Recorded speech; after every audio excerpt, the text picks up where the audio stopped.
Hello, everyone. I am so happy to be here and to welcome you to the Psychology and Spirituality, a Bridge to a Better Life discussion. During our weekly episodes, we come together to explore this, this joining or this intersection between spirituality and psychology. And we often come as a result to timeless wisdom contained in both fields. My name is Marcia Trajano. I'm your host, and I'm excited to have Mahlusi Hens here. She's back with me today to continue our conversation from our last episode about embracing unconditional love. Mahlusi, how you doing? Fine. Thank you, Marcia, for this invitation. And I just would like to ask you, please, to correct my English because I love to talk about spirituality and psychology, but in fact, there is a long time that I don't speak English. So please feel free to correct me and guide me in this conversation, okay? Thank you.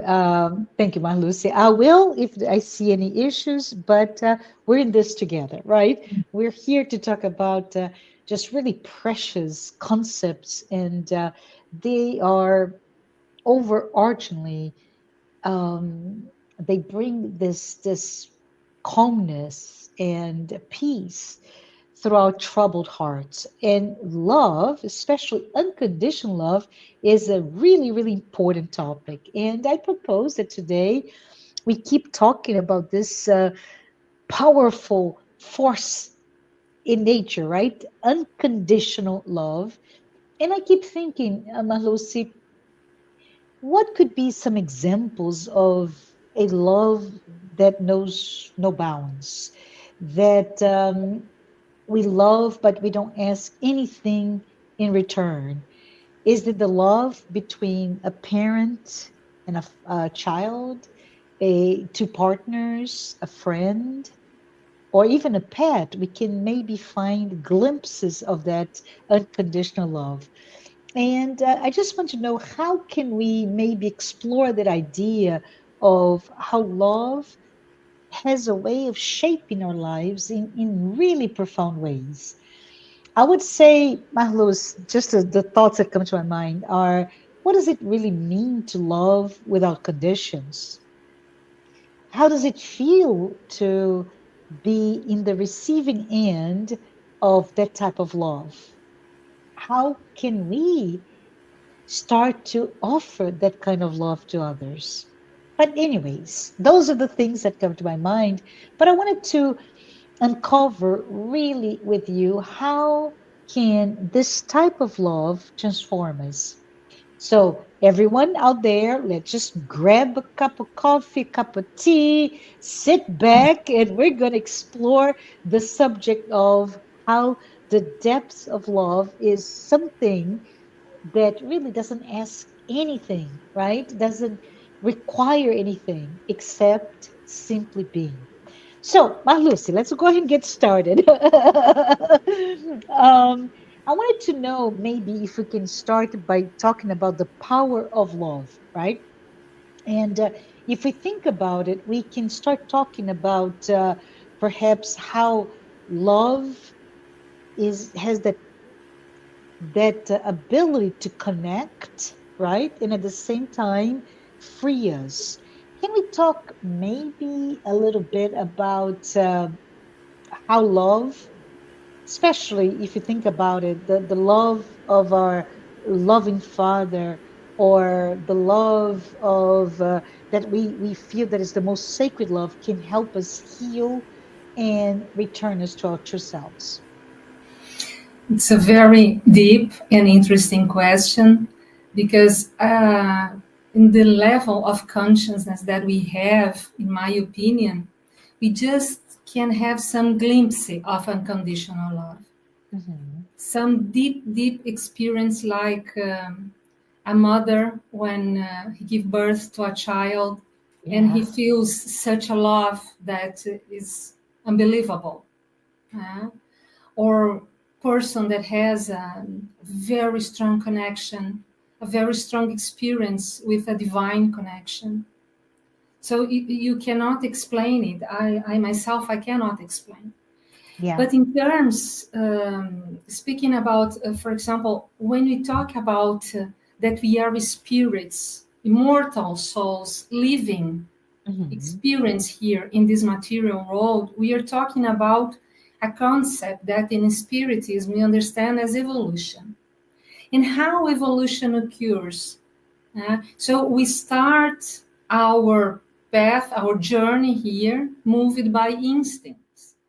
So, in a second moment of consciousness, we are awake for emotions with sensations, and then emotions, and then feelings, and then the last step of our journey is to arrive and understand what love is. So, in this sense, love is a kind of acknowledgement. Yes. And when we are talking about unconditional love, as the loving father in the parable of the prodigal son, Yeah. you know, why this father could receive in welcoming the son with so much joy, and because he understands the reality and the life in a larger way that we understand. And Mahlusi, just reminding everyone with the parable of prodigal son, we talked several episodes now, and we talked last time. It's the parable of two sons, right? And that is contained in Luke in the Bible. But the youngest son asks for his inheritance, right? He says, "Father, I want my inheritance now." So the father kind of, you know, estimates what is half and half and gives the son the half of the father. But symbolically speaking, when you talk about this loving father that accepts the son when he returns, he returns broke, right? He's broken. He Mhm. is poor. He is really has nothing else that would resemble him to be the son of before the event. But symbolically speaking, the act of asking for the inheritance in my mind is the act of asking to kill the father, right? And from a psychological perspective, I'm sure we have met those instances when a child or even a teenager just wishes to get away from the controls of that father or mother, and somehow wishes, "Oh, I wish you're dead." But then we have societal filters to say, you can't wish your father or mother to be dead. So I just want to, maybe you can, as we're talking about that unconditional love, when this father who knows more, right, as you're saying, he knows more than the son knows, was able to embrace him back without judgment, right? It's, we could say, Mars, we could think together that Mhm. we come we come from an unconscious condition from God, and Yeah, we do a very large journey to come back conscious yeah, to God. We live yes, unconscious, okay, to come back conscious. And I think that when this son asked for inheritance, he said, I want to live a different life here. I want to try something different. I want to break this way of thinking. But he was not really conscious of what was going on, but he has this impulse, you know? yeah. It reminds me of the Garden of Eden, right? Yes. Where the what they what you say, the sin, right? The first sin Mm-hmm. of Mm-hmm. mankind was to move away from that treasured garden where everything was good, but then he goes into the good and evil, right? Where he or and she, Adam and Eve, go toward this.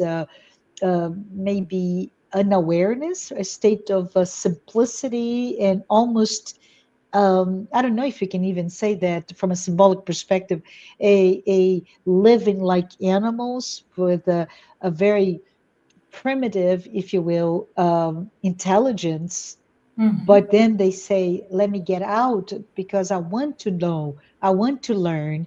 And in doing this, it brings about a lot that we know now of this journey toward awareness, but most important, the journey toward consciousness, right? Yes, these are all myths of that tells about this consciousness that. Yeah, But what is important is that in this myth of Adam and Eve, there yeah, is a force that is symbolized. The symbol is the serpent, yeah, yeah. as we could think in terms of a psychological approach, that this is the impulse of the individuation. There Okay. is a force inside us that says, please, you are here to live your life as a whole, in a wholeness sense, you Yeah. know and this is a path that implicates danger things, but adventure. Each of us will live in such a way that at the same time we have the same experience, but uh, it's not the same experience in another way. So, Yeah. for example, the older son that stayed with the father, he had Yes. a different story, you Hmm. know. But what we say is that when we are living in this kind of paradise without conflict, we are talking about a consciousness that has are still in a in differentiation aspect, Yeah. and to have to become consciousness of our inner world, of our outer world, is a long process, Marcia. That Yeah. in this moment that we live, it occurs with this conflict. Yes. We need this kind of conflict. And when we are talking about conflict in a psychological terms, Hmm. is that we need the opposite to understand one concept. I know that Very true. something is good because I feel what is bad. So Hmm. this is the way we need, this confrontation. And when Hmm. we are in paradise, okay, there is no confrontation. We are in, so this in terms of psychological process talks about a level of very immature psychological moment of our lives. Yeah. So we have maturity when we have the conditions to face the problems, face the differences, and with of course every conflict generates sometimes fear and Hmm. anxiety, but it's normal. But the Hmm. capacity to face life. So in this sense, this son that asks for the inheritance, he was, in the first moment, he did have any idea what the journey would Entail, right? He yes, just left. And left. I keep thinking, my goodness, what it is to have no fear of leaping toward the unknown, right? It's a really amazing moment. And we can even think of ourselves in our own lifetimes. When did I do that? When did I break free from my paradise or my Garden of Eden, right? What did I do? And how sure I was that I was unbreakable, that nothing would take away that sense of safety and strength that I had, which puts us into an interesting conundrum, if you will, because if you think about it, and I'm just thinking here, Marlucy, if we think about it, the idea of love, right? And now I'm talking about more closer to us. We're talking about not that in very material way, right? Um, the first thing that comes from that idea of love is that we are loved, right?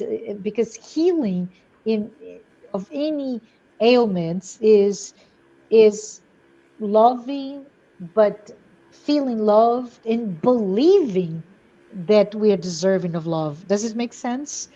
So, from that perspective, that deserving, that idea of deserving to be loved, which must be internalized, really means as vulnerable as I am, I have my place, and I'm putting my hands in an embrace here, because it is this idea that, like a child in the mother's womb, or even the child as the baby becomes a toddler and then a young, right, child, the parents are there to provide that type of protection, safety. And in doing that, the child develops a sense of trust, right? And all of it, which we could call the closest example of unconditional love as we are today, is quite amazing in terms of what does it do to that spirit, right? That immortal spirit that we all are, and in that experience of being loved, being protected, being entrusted to be protected, gives us the strength that we have to go about and get into the path of individuation, as you mentioned earlier. Joana de Angelis, in Hmm. some moments of the psychological series book, says that Hmm. most of the time we don't know what love is. That's right. Because we, taking this example of a baby, Hmm. when we have a baby in our arms that relies on us, and we feel this much stronger. Not every people will feel this, but as an Hmm. example. Hmm. But then when this child starts to grow up and Yeah, starts to disagree with us, so then we start to give conditions to love. I love you if you behave in this way. that's right. It starts at discipline is the gateway to that conditional love, right? If you Yes. disobey, then there are Mhm. consequences to that. Interesting. And this is a very interesting point because this loving father that receives the son Hmm. when he comes Uh-huh. back, Uh-huh. he does not give any condition to receive. You can stay at home if you do this now, if you obey what I say, if you agree with me. No, Yeah. he has no conditions with Yeah. this Yeah. because he understands the son. And but when we say that we have conditions, this loving father doesn't mean that he agrees with the mistakes, but Absolutely. we mix the mistake with the person. Yes. Yeah. When we say, for example, for a child that he's doing something that is not good, we always say, I don't like you when you do this. Yeah. We What put a the what a same, mistake, right? What a yeah, the mistake from act, a the mistake with yeah. the child. Uh-huh. I keep thinking from a neuro-linguistic perspective, because words are so important in how we frame a thought, how we frame a feeling, right? But how we, as special, because most of us, we become parents too young, in my opinion. This is my humble opinion. And without sometimes even being prepared to understand all that we should understand when educating the child. So by change, or not change it, but how framing the judgment of this is not a good action equals you're not a good person, we can deal with, even at some point, depending on how we do it and how often we do it, into certain traumas, right? And I think the other hand, which back to the parable of the prodigal son, Mahlusi, when this man comes back and he's just terrible, he looks terrible, right? His clothes are all destroyed with holes and dirty. He has no shoes. He's just in a terrible state. The father embraces, welcomes the child, and in no point sees a sense of worthiness with the condition that the man is, right? And I think it's quite interesting because if I were the father, and I'm just fictionalizing the embrace, I could say, I could see the father saying to the son, my son, I love you. You are worthy of everything I have for you. Come home, right? Let me embrace you. And I think it's so powerful to say that, because at the end of the day, love is about connecting to um, the authentic essence of each other, right? And if we think about it, I'm just going to digress a little bit here, but if we think about it, Marlucy, we are so distracted. This is the society, the postmodern man. We are so distracted, and we need to go the other way around. We need to look at our essence, our authentic essence, to be able to love ourselves and love the other unconditionally. Yeah. And there is a very, very strong symbol in Mm. this parable that is the mantle, Yes. the Yes. blanket. It's Yeah. almost like a blanket net that Yeah. he gives to the son. Né? Yeah. Well, he's supportive. He says, I can give you this warm, welcoming, Yeah. I can protect you. Yeah. And we are not used to this. Yeah. Yes, because we are very because when you are talking about a love approach, first of all, Marcia, we should have this care, this Yeah. attitude towards ourselves. Yes. But we should not, how do we say confundir in We English? cannot confuse, We right? cannot confuse Mhm. embrace and love with accepting mistakes, being indifferent, and Yeah. in an attitude that does not lead to reflection. Yeah. For example, sometimes we say, I know that I am selfish. Yeah. This is not consciousness. Yeah. Yes. We are just pronouncing some words, but without feel it. Yeah. And because if I'm just ventured to say here, if I was fully aware of my whatever, Mm-hmm. whatever attribute, then immediately it would trigger a sense of transformation, right? If I judge that as something that is not what I want to be, then let's go ahead and change and evolve or mature ourselves to be what we want to be, right? Mm-hmm. And this image that you brings with this son that comes back without nothing, Yeah. for Yeah. me is a powerful image that all the process we do, all the journey we have in our lives, that we start being very, very proud of our things. We Yeah. know everything. I know the truth. I know the right way. And so life comes with all the experience and comes to take off all this certainty that we have. And the And then personas, right, that we even not just the certainty of, oh, look at me, right? And I'm gonna pretend. Let's pretend. I don't know. There's a figure that I love who's I don't know if you know the swimmer Michael Phelps. uh-huh, I think yes. he's amazing, right?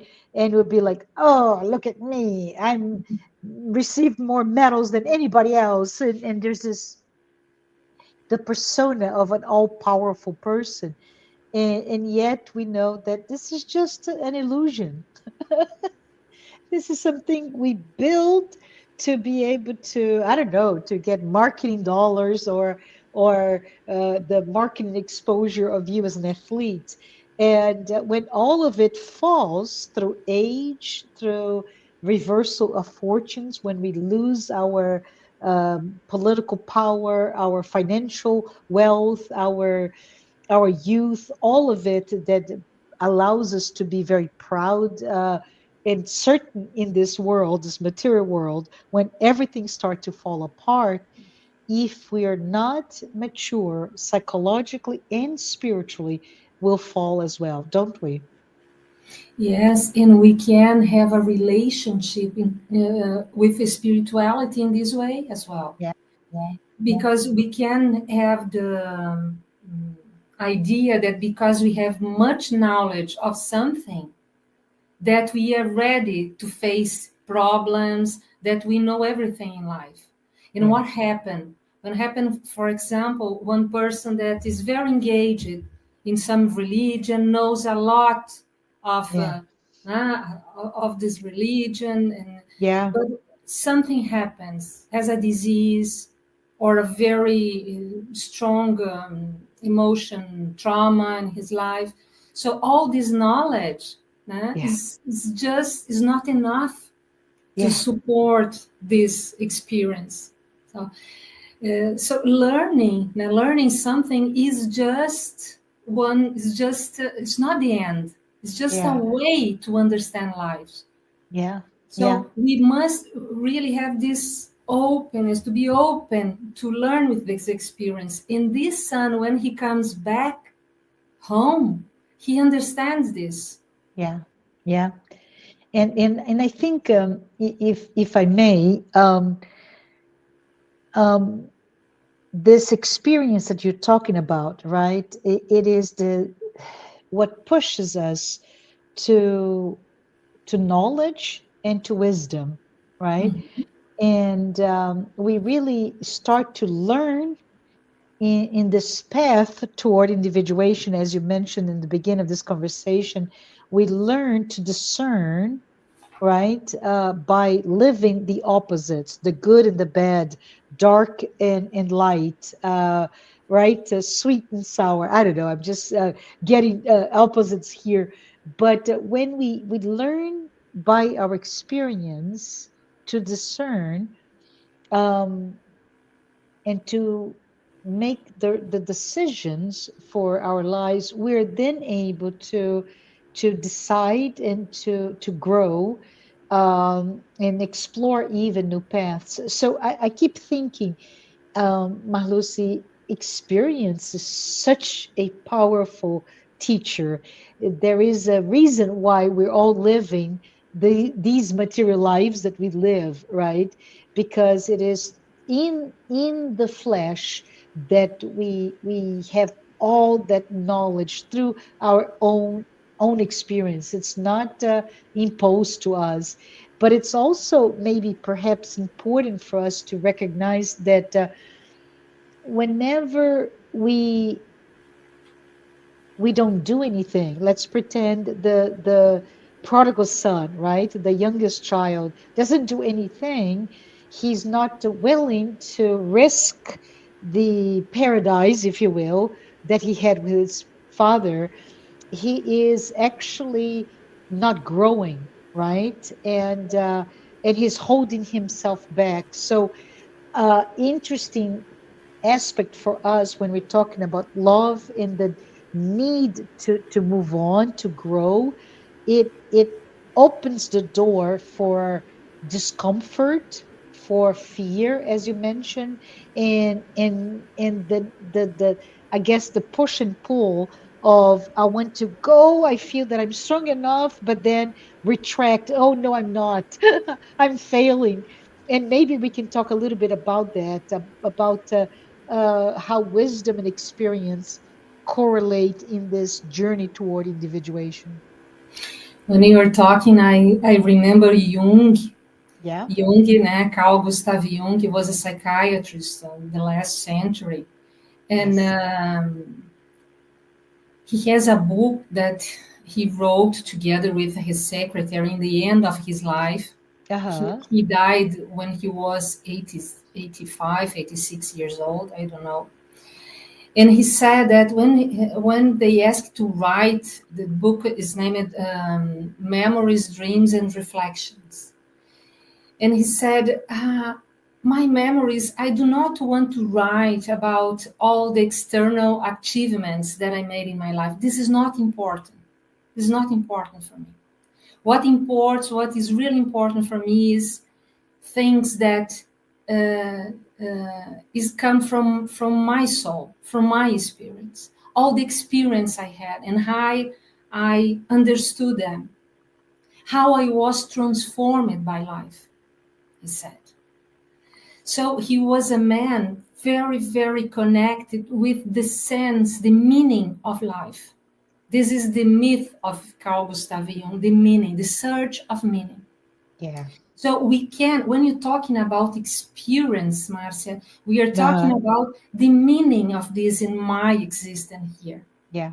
You Yeah. know, Yeah. so we can live the same situation. Two persons can live the same situation, and one Mm. will really understand this in a deep sense, and the other one will pass through this, as something normal without reflection, Yeah. in a very automatic way of living. Yeah. Yeah. So in wisdom comes, this connects with this wisdom that you were talking about. Wisdom comes when we are in the experience. In Brazil, and I think, of course, in the United States as well, there is a lot of letters that Jung wrote and received from patients, from friends, from colleagues. Uh-huh. And very, very interesting, because in these letters, Jung talks about very difficult aspects of his psychology, but in an informal way. Yeah. So there is a letter that he wrote to an American teacher of philosophy in the New York University. He wrote in 1950. His man was a Chinese philosopher. How do we say? Ele é um professor de filosofia chinesa. Uh, professor of Chinese philosophy. Yes, and he is writing about because Jung had a very great interest in Taoism, in Oriental Yeah. philosophy. He was a very open-minded man, and he wrote to this professor, right? If someone could arrive at the truth by learning the words of wisdom, then the world would have already been saved in the ancient times of Lao Tse. Wisdom cannot be taught by words. It is only possible through personal contact and immediate experience. So, but immediate experience demands for us reflection about what we are living. And this many times uh, implicates face our fears, face our fears to find some aspects that we do Yes. not like. Yes.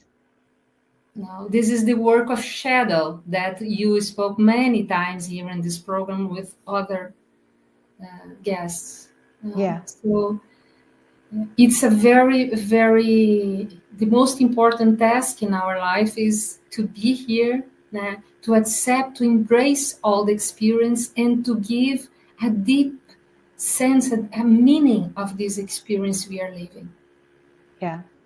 And it's I don't know why when you're talking about Jung and this letter, I was reminded, Mahlusi, of visiting his house in Zurich, Ah, yeah. right? Yeah, Mhm. and it was so amazing because today, if you think about it, it's a house, but in that day, it was a really nice house that he had, Mhm. and um, really, what came to me in the library, in the bookstore, they actually had several books selling there, but this diversity, right? The his library had so many books about all the other philosophies, as you said, and it's just so good to see what does it mean to be open-minded like that, right? Mhm. And oftentimes we become, and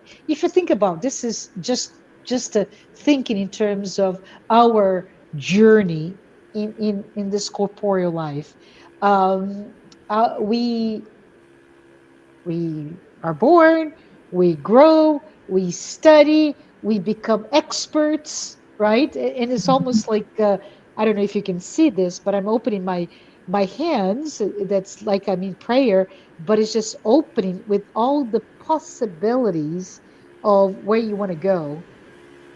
And then at some point, when you start to go into a field that speaks to you, that that opening like a fan really starts to close, and it becomes one point, one direction, right? And this may be the journey, a symbol of the journey of individuation. But when we talk about wisdom and experience, it tells me that we need to be open, right? Let's not be close to say, this is who I am, and you define. Because our journey as immortal spirits is so long, we're just starting to learn who we are, right? This reminds me another concept, another understanding of Jung. Jung he was an amazing person in terms of vision of Yeah, life. He was very, very open to yeah, because he said that when we are not open, we have a limited life, a perspective, few perspectives. yeah, And he said that, Marcia, when he talks about this unconscious, yeah, he said that there is wisdom in the unconscious. yes, Yeah. yes, yeah, He talks about a level of unconscious that he named objective psychic. uh-huh, Know? And hmm, and he said that we have our personality, he will understand that we have two personalities. One, limited, that he named it ego. This our yeah, ego is a limited personal. yeah, And we have a personality, a wider personality that he named self. So this dialogue between ego, the little one, with the large one, that it this ability to establish this dialogue between these two instances, yeah, it gives deep meaning in our lives. So he said that when this ego is able to listen to the voice, to the signs, so that comes from this unconscious, this that comes from this unconscious has also a wisdom, but we have to be able to be open to it. yeah, This is yeah, a psychological process. yeah, So yeah. this is about the ability, the ego, to be humble enough to have the humility, we say, Humility, yeah, humility enough, uh-huh, to submit to this higher consciousness. yeah, yeah. But we live in a world, in a moment that we must know the truth. We put all the energy on ego. I know, and it's so unfortunate that we are not in a position. I'm talking about collectively, we 8 billion of people in this planet. We right. We don't know how good it is to transcend the control of our egoic constructs. And I keep thinking, when we talk about unconscious, Mahlusi, is that our unconscious mind, they are actually shaped by everything we've been exposed, right?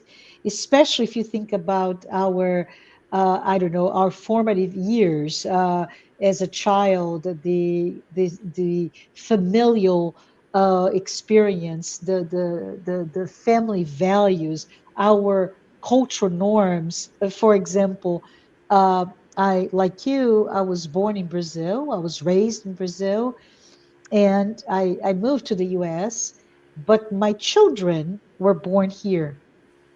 And I know, despite the fact that their parents were Brazilians and that we had a link to our home country, would visit, etc., I'm sure their cultural norms and even, I don't know, societal expectations are vastly different from, despite also, generational changes, but we are vastly different in who I am and how our unconscious mind have been exposed.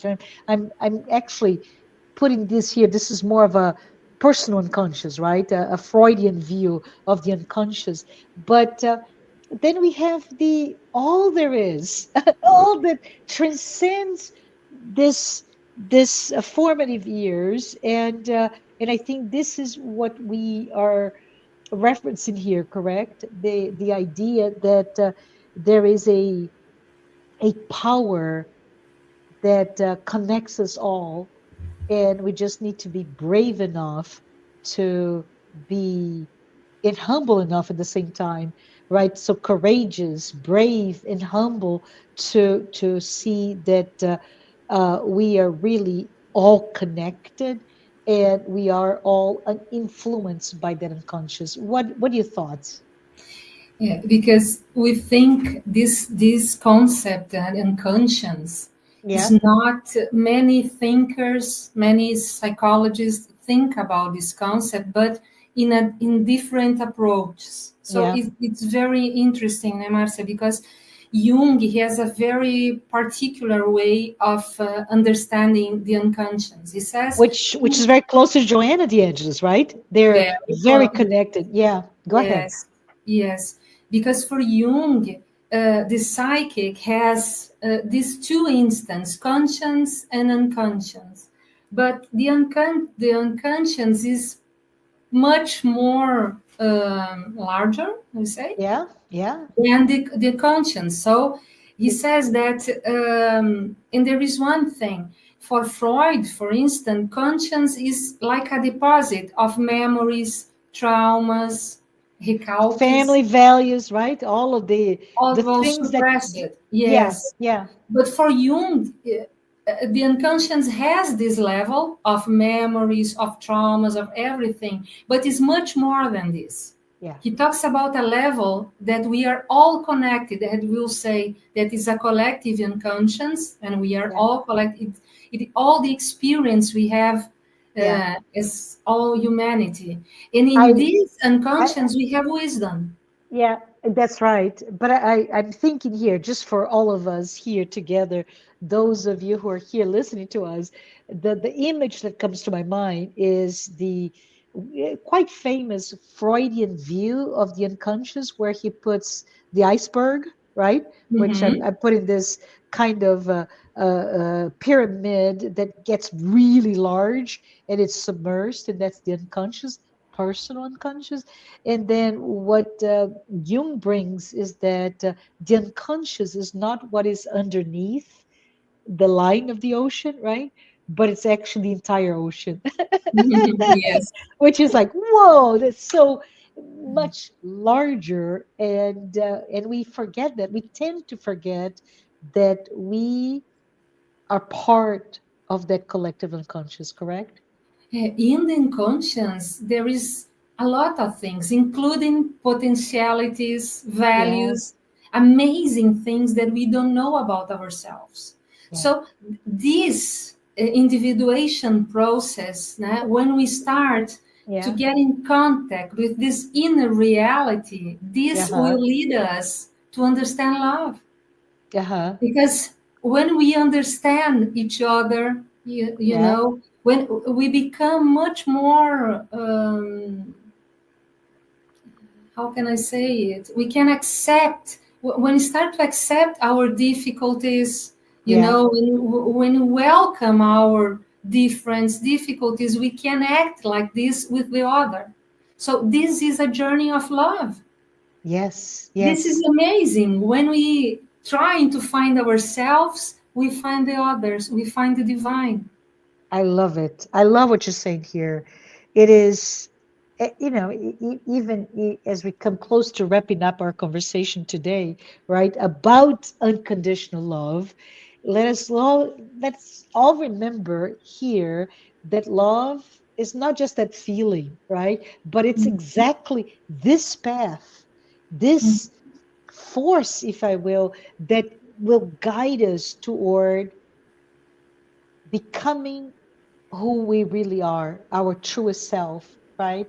And I love that you bring the concept of individuation that Carl Gustav Jung, brought to us as this process of integrating everything, all of it, including the light, the enlightened parts of who we are, but also the shadow, all the repressed parts of who we are, right? So when we start to truly embrace, and I'm thinking here, Marlucy, I'm visualizing the father of the prodigal son, right? When he embraces the child, he embraces the light of the child that came back home, as well as the shadow, right? The child that left and quote unquote killed him in his desire to get the inheritance early. So if you think about it,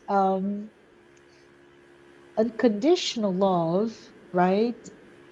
Whether from others or even the love that we cultivate within ourselves is truly one of the most important and powerful force in this path toward individuation, right? Yes. Because with unconditional love, Mahlusi, I see that we are powered, we are fueled, we're given, we're pushed, we're guided to break free from all the limitations of anything, our past conditionings, right? Our old wounds, our traumas, everything that made the past of who we are or we were into embracing us and pushing us to what we truly want to become, right?